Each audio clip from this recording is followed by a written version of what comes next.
جو عورت بغیر کسی سبب کے اپنے شوہر سے طلاق کا مطالبہ کرتی ہے وہ جنت کی خوشبو بھی نہیں پا سکتی. اس لیے عورتوں سے کہا گیا کہ خلا مانگنے میں وہ جلد بازی نہ کرے. بغیر کسی سبب کے خلا طلب کرنا کہ میں کمانا چاہتی ہوں, میں الگ رہنا چاہتی ہوں, میں آپ کے ساتھ رہنا نہیں چاہتی ہوں, میں قید و بند کے ساتھ رہنا نہیں چاہتی, مجھے اولاد کی ضرورت نہیں ہے. آج کل جو ماحول مغرب کی طرف سے بنایا جا رہا ہے اس کی وجہ سے عورت کے اندر خلا کے جذبات پیدا رہے ہیں, خلا کے مطالبات زیادہ ہو رہے ہیں. کوئی سبب نہیں ہے. شریعت نے جو کنڈیشن لگایا ان کنڈیشنوں کو چھوڑ کر بیجا خلا کا مطالبہ عورت کی طرف سے کیا جاتا ہے تو اس کو منافقوں کی علامت لکھی ہے یہ. اور منافق وہ ہیں جن کے دل میں ایمان نہیں ہوتا ہے. یہ مقدس رشتہ ہے, اس رشتے کی عظمت اور اس کے احترام اور تقدس کا لحاظ رکھنا بھی ضروری ہے. الحمدللہ رب العالمین والعاقبۃ للمتقین والصلاة والسلام علی سید المرسلین محمد وعلی آلہ وصحبہ اجمعین, اما بعد. میرے دینی اور ایمانی بھائیوں, بزرگوں اور دوستوں, دنیا کے مقدس ترین رشتوں میں سے ایک مقدس ترین رشتہ میاں بیوی کا رشتہ ہے. گزشتہ کئی ہفتوں سے میاں بیوی کے آپسی رشتے کے تعلق سے شریعت نے جس طرح سے ہماری رہبری کی ہے اس پر گفتگو کی جا رہی ہے. یہ رشتہ اتنا مضبوط ہے کہ قرآن نے اس کو میثاقاً غلیظا کہا. سب سے مضبوط معاہدہ, سب سے پختہ عہد و پیمان, آپس میں جو پیکٹ ہوتا ہے, معاہدہ ہوتا ہے, وہ سب سے مضبوط جو معاہدہ ہے وہ میاں بیوی کے درمیان جو رشتہ طے ہوتا ہے وہ رشتہ ہے. اس لیے قرآن نے اتنا سخت لفظ استعمال کیا تاکہ میاں بیوی کی نظر ہمیشہ اس مقدس رشتے پر رہے. معمولی باتوں کی وجہ سے اس مقدس رشتے کو وہ پامال نہ کر سکے. اس کے لیے قرآن نے بہت ساری وہ تدابیر اختیار کی گئی ہیں, قرآن نے اختیار کی ہے, جس میں سے کچھ چیزوں کی طرف پچھلے کئی ہفتوں میں اشارہ کیا گیا تھا. تو میاں بیوی کے لیے اصل تو یہ ہے کہ ان کا جو رشتہ ہے وہ مضبوطی سے قائم رہے. اگر انسانی فطرت کے ناطے, انسان ہونے کے ناطے آپس میں کچھ کمزوریاں ہوتی ہیں, کچھ تلخیاں پیش آتی ہیں, کچھ دوریاں ہو جاتی ہیں, تو قرآن نے یہ حکم دیا کہ ذرا صبر کریں, عجلت اور جلد بازی میں کوئی کام نہ کریں, احتیاط کریں, صبر کریں, برداشت کریں. جہاں تک ممکن ہو آپس میں ایک دوسرے کو جوڑے رکھنے کی کوشش کریں. یہ قرآن کا ہمیں حکم ہے جس کی طرف پیچھے اشارہ کیا جا چکا ہے. لیکن اگر کسی طرح سے رشتہ سنبھل نہ پائے تو قرآن نے آپس میں جدائی کے لیے بھی طریقہ بیان کیا ہے. تو مرد کے لیے طلاق کا اختیار تھا جس پر تفصیلی گفتگو 2-3 ہفتوں پہلے کی جا چکی ہے. دوسری طرف اسلام نے جیسے مرد کو اختیارات دیے ہیں اس کے اپنے اسباب ہیں جس کی طرف اشارہ کیا جا چکا ہے, ایسے ہی عورت کو بھی لاچار اور مجبور بنا کر اسلام نے چھوڑا نہیں ہے. اللہ کے نزدیک دونوں کی اہمیت ہے, دونوں کو شریعت کی طرف سے ایسے حقوق دیے گئے ہیں جو دونوں کی فطرت اور ان کی ذمہ داریوں کے مناسب ہے. جیسے مرد کو طلاق کا حق دیا ہے کہ وہ آخری حربے کے طور پر جب نباہ بالکل ناممکن ہو جائے تو وہ شریعت کے بتائے ہوئے طریقے پر طلاق دے دے. اسی طرح کبھی عورت مرد کی طرف سے مطمئن نہیں ہوتی ہے, مرد کی کبھی اخلاقی کمزوریاں ہوتی ہیں یا دینی اعتبار سے مرد کے اندر کچھ کمزوریاں ہوتی ہیں یا انسان ہونے کے ناطے کچھ جسمانی کمزوریاں ہوتی ہیں جس سے وہ عورت کو پوری طرح سے مطمئن نہیں کر پاتا ہے, یا مالی اعتبار سے عورت کی جو جائز ضروریات ہیں اپنی حیثیت کے مطابق وہ پورا نہیں کر پاتا ہے, کمزوریاں ہیں جس کی بنیاد پر عورت اپنے شوہر کے ساتھ رہنا نہیں چاہتی ہے. اس کے ذاتی اسباب ہو سکتے ہیں.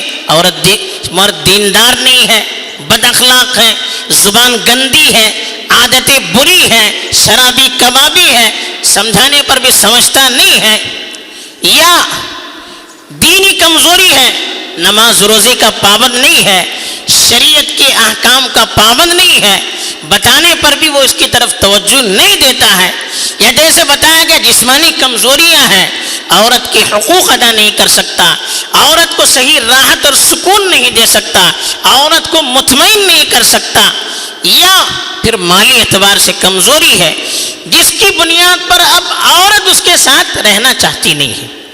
اور مرد کہتا ہے کہ میں تو چھوڑنا نہیں چاہتا ہوں، مجھے تو آپ سے اطمینان ہے، لیکن عورت کو اطمینان نہیں ہے. اگر ساتھ رہیں گے تو پھر نفرت کے جذبات بڑھ سکتے ہیں، اور عورت شریعت کے جو احکام ہیں شوہر کے سلسلے میں ان احکام کو صحیح طور پر ادا نہیں کر سکتی ہے. تو پھر شریعت نے عورت کو اختیار دیا کہ وہ کچھ عوض دے کر، کچھ بدلہ دے کر اپنے شوہر سے جدائی اختیار کرے. اس کو شریعت میں خلا کہتے ہیں کہ عورت چاہتی ہے کہ میں اپنے مرد سے الگ ہو جاؤں.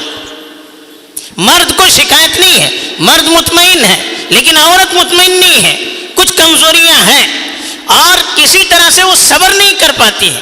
اس کے لیے اس حالت میں بھی بہتر ہے کہ جتنا ممکن ہو وہ صبر کرے، برداشت کرے، لیکن نہیں ہو پاتا ہے، پھر زیادہ دشمنی اور تلخی کے بڑھنے کا خطرہ ہے. تو عورت شوہر سے مطالبہ کر سکتی ہے کہ میں کچھ آپ کو مال دے دوں گی، اس کے بدلے میں آپ مجھے اپنے سے الگ کیجیے. اب شوہر نے اس کو قبول کر لیا اور وہ عوض لے لیا، پھر وہ عورت اس سے جدا ہو جائے گی. اس کو شریعت میں خلا کہتے ہیں. لیکن ضروری ہے کہ جب عورت کی طرف سے پیشکش ہو تو شوہر اس کو قبول کرے. یہ اجازت اس لیے دی ہے کہ عورت کو تکلیف نہ ہو، عورت کے حقوق مارے نہ جائیں، عورت کو گھٹ گھٹ کر زندگی نہ گزارنی پڑے، یا مرد کو ایک طرفہ حقوق ملنے پر مرد شیر نہ ہو جائے، اپنی منمانی عورتوں کو زندگی گزارنے پر مجبور نہ کرے، اپنے حقوق کا بیجا استعمال نہ کرے، اپنے اختیارات کا بیجا استعمال نہ کرے. اس لیے شریعت نے عورت کو بھی اختیار دیا.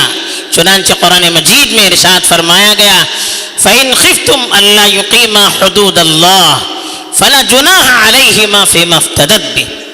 اگر آپس میں تمہیں خوف ہو جائے کہ اللہ کے حدود کو صحیح طور پر قائم نہ رہ سکے. اللہ کے حدود کیا ہیں؟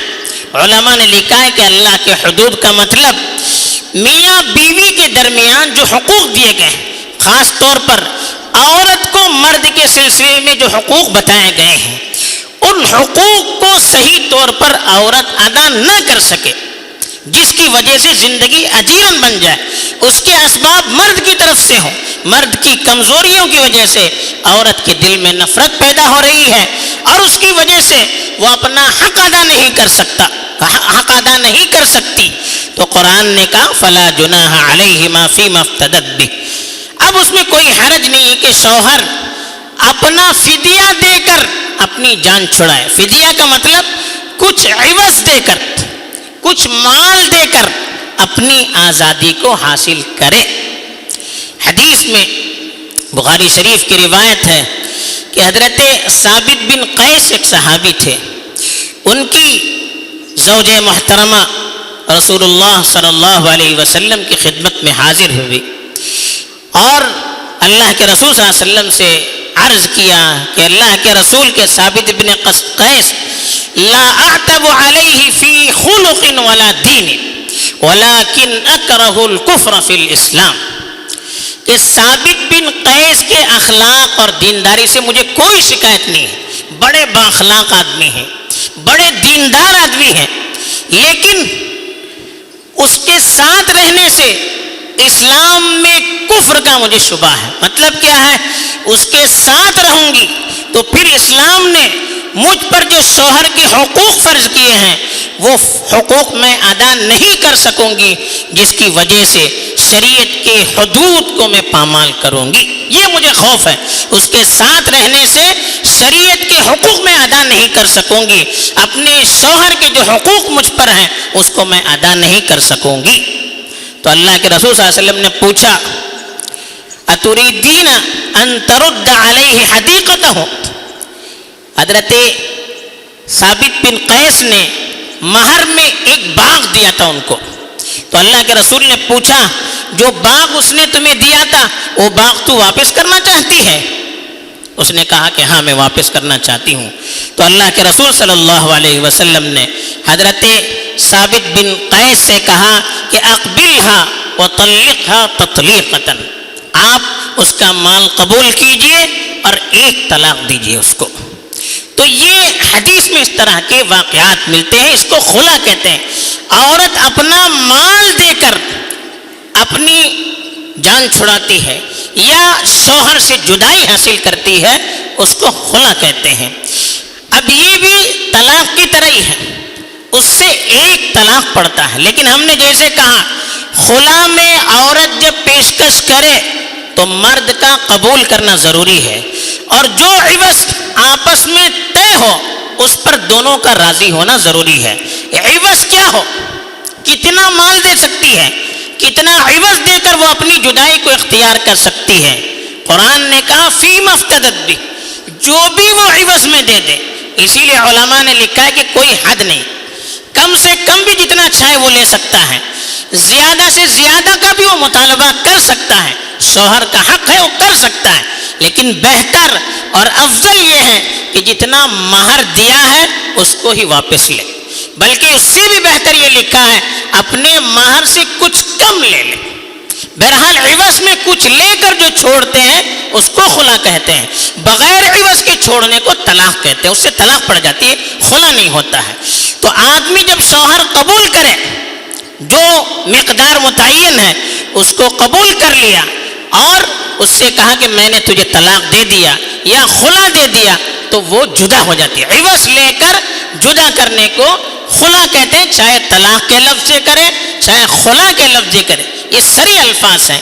یا اگر کرے تو الگ ہو جا لیکن نیت خلا کی ہے تب بھی وہ الگ ہو سکتی ہے۔ اب الگ ہونے کے بعد اس کے لیے بھی اسی طرح عدت گزارنا ضروری ہے جیسے مطلقہ عورت کے لیے۔ ایک طلاق پڑ جاتی ہے اور وہ عورت جدا ہو جاتی ہے، جیسے مطلقہ عورت 3 طہر کی عدت گزارے گی، اب یہ عورت بھی اسی طرح 3 طہر عدت گزارے گی۔ اب اس عدت کی مدت میں پھر شوہر اس سے رجوع نہیں کر سکتا، جسے طلاق میں تھا، 1 طلاق کے بعد 2 طلاق کے بعد عورت اگر عدت میں ہے تو شوہر اس سے رجوع کر سکتا تھا، خلا میں نہیں کر سکتا۔ کیوں؟ خلا میں وہ اپنی مرضی سے عوض دے کر اپنا حق حاصل کرتی ہے، تو جب تک وہ اپنی عدت پوری کر کے اپنی مرضی سے راضی نہ ہو جائے دوبارہ اس سے نکاح نہیں کر سکتا، تو عدت میں وہ رجوع نہیں کر سکتا۔ اب عدت مکمل ہو گئی، پھر اگر دونوں راضی ہو کر دوبارہ نکاح کرنا چاہتے ہیں تو نکاح کر کے مہر دے کر پھر اپنے نکاح میں لے سکتا ہے۔ اب 2 طلاق اس کے ذمے باقی رہتا ہے۔ اب جب اس کو خلا ہو جائے گی تو خلا جو عورت لیتی ہے اس عورت کے لیے بھی کہا گیا کہ وہ عورت عقل مند ہو، بالغ ہو، عقل مند ہو، اور اوپر سے کوئی پریشر اس پر نہ ہو، مکرہ نہ ہو، دوسروں کی طرف سے اس کو دباؤ ڈال کر اس کو مجبور نہ کیا جائے، اس لیے کہ اس کا اپنا اختیار ہے، وہ اپنے اختیار سے لے، بغیر کسی دباؤ کے یا بغیر کسی عقلی یا صحت کی کمزوری کے وہ اپنا حق لے لے۔ اس لیے کہا گیا کہ وہ عورت مختار ہو اور وہ عاقل بالغ ہو، عورت ہو، تب وہ اپنا خلا لے سکتی ہے، دوسری عورت نہیں لے سکتی۔ اسی طرح سے طلاق میں جیسے کہا گیا تھا کہ حیض کی حالت میں طلاق نہیں دینا چاہیے، خلا میں نہیں ہے، اس لیے کہ خلا میں عورت اپنا مطالبہ کرتی ہے، خود جدائی چاہتی ہے، تو اس لیے بغیر تو یعنی طہر کی حالت میں ہو یا حیض کی حالت میں ہو، بغیر فرق کے وہ خلا دے سکتا ہے، اس میں کوئی حرج نہیں ہے۔ اب شوہر اپنی طرف سے ایسا ماحول پیدا نہ کرے۔ دیکھیے دونوں کے لیے کہا گیا، عورت ہے مرد ہے، دونوں خلا کے عمل کا بیجا استعمال نہ کرے۔ جیسے طلاق کے سلسلے میں مرد پر کنڈیشن لگائے گئے تھے، عورت پر بھی خلا کے معاملے میں کنڈیشن لگائے گئے ہیں۔ اسی لیے کہا کہ المختلعات ہن المنافقات، کہا جو خلا بار بار طلب کرتی ہیں، بیجا طلب کرتی ہیں، ان عورتوں کو منافق کہا گیا۔ منافقوں کی صفت ان کے اندر ہے۔ اور جیسے طلاق کے بارے میں بھی کہا تھا، ایم امرأۃ سألت زوجها طلاقا من غیر باس فلا تجد رائحة الجنہ، او کما قال صلی اللہ علیہ وسلم، جو عورت بغیر کسی سبب کے اپنے شوہر سے طلاق کا مطالبہ کرتی ہے وہ جنت کی خوشبو بھی نہیں پا سکتی۔ اس لیے عورتوں سے کہا گیا کہ خلا مانگنے میں وہ جلد بازی نہ کرے، بغیر عذر کے خلا طلب نہیں کرنا چاہیے۔ آج کل ماحول بدل گیا، اب عورت آزادی چاہتی ہے، بال بچوں کی ذمہ داریوں سے اپنے آپ کو آزاد رکھنا چاہتی ہے۔ اب اس کی وجہ سے بیجا وہ الگ ہونا چاہتی ہے۔ بیجا الگ ہونا حرام لکھا ہے علماء نے، بغیر کسی سبب کے خلا طلب کرنا کہ میں کمانا چاہتی ہوں، میں الگ رہنا چاہتی ہوں، میں آپ کے ساتھ رہنا نہیں چاہتی ہوں، میں قید و بند کے ساتھ رہنا نہیں چاہتی، مجھے اولاد کی ضرورت نہیں ہے۔ آج کل جو ماحول مغرب کی طرف سے بنایا جا رہا ہے اس کی وجہ سے عورت کے اندر خلا کے جذبات پیدا رہے ہیں، خلا کے مطالبات زیادہ ہو رہے ہیں، کوئی سبب نہیں ہے۔ شریعت نے جو کنڈیشن لگایا ان کنڈیشنوں کو چھوڑ کر بیجا خلا کا مطالبہ عورت کی طرف سے کیا جاتا ہے تو اس کو منافقوں کی علامت لکھی ہے یہ، اور منافق وہ ہیں جن کے دل میں ایمان نہیں ہوتا ہے۔ تو یہ ایمان کی کمزوری کی علامت ہے۔ جیسے شروع میں کہا گیا یہ مقدس رشتہ ہے، اس رشتے کی عظمت اور اس کے احترام اور تقدس کا لحاظ رکھنا بھی ضروری ہے۔ اسی طرح عورت سے مرد سے بھی کہا گیا کہ مرد طلاق دے گا تو پھر مہر اس کے ذمے عورت کو دینا پڑے گا، اگر باقی ہے، دیا ہے، دے چکا ہے تو پھر لینے کی گنجائش نہیں ہے۔ اب وہ عورت کو بیجا اتنا پریشان کر رہا ہے تاکہ وہ خود سے طلاق کا مطالبہ کرے اور اس سے مال حاصل ہو جائے، اس کے لیے وہ طلاق نہیں دیتا ہے بلکہ عورت کو پریشان کرتا رہتا ہے تاکہ وہ پریشان ہو کر خلا کا مطالبہ کرے اور اس سے اس کو مال مل جائے۔ اس کو بھی علماء نے حرام لکھا ہے۔ قرآن نے کہا فَلَا تَعْضُلُوهُنَّ لِتَذْهَبُوا بِبَعْضِ مَا آتَيْتُمُوهُنَّ، آپ ان کو اتنا تنگ نہ کیجئے، پریشان نہ کیجئے تاکہ جو مال آپ نے دیا ہے اس میں سے کچھ حصہ لے لیں، یعنی عوض لے لیں، مال حاصل کریں تاکہ وہ خلا کا مطالبہ کرے اور مجھے مال دے دے۔ اس کے لیے وہ تنگ اور اس کو پریشان بھی نہیں کر سکتا، بلکہ چونکہ خلا عورت مرد کی کسی کمزوری کی وجہ سے طلب کرتی ہے، اس لیے شریعت میں کہا گیا کہ مرد اپنے حقوق کو صحیح طور پر ادا کریں، عورت کو خوش رکھنے کی اور اس کو راحت اور سکون کی زندگی دینے کی کوشش کرے تاکہ وہ اس طرح کے مطالبے کی ہمت اور جرأت بھی نہیں کر سکے۔ اللہ تعالیٰ یہ اور اس طرح کے جو احکام ہیں اس کو سمجھ کر زندگی گزارنے اور اپنی زندگی کو راحت اور سکون کا ذریعہ بنانے کی توفیق دے، آمین۔ وآخر دعوانا الحمد للہ رب العالمین۔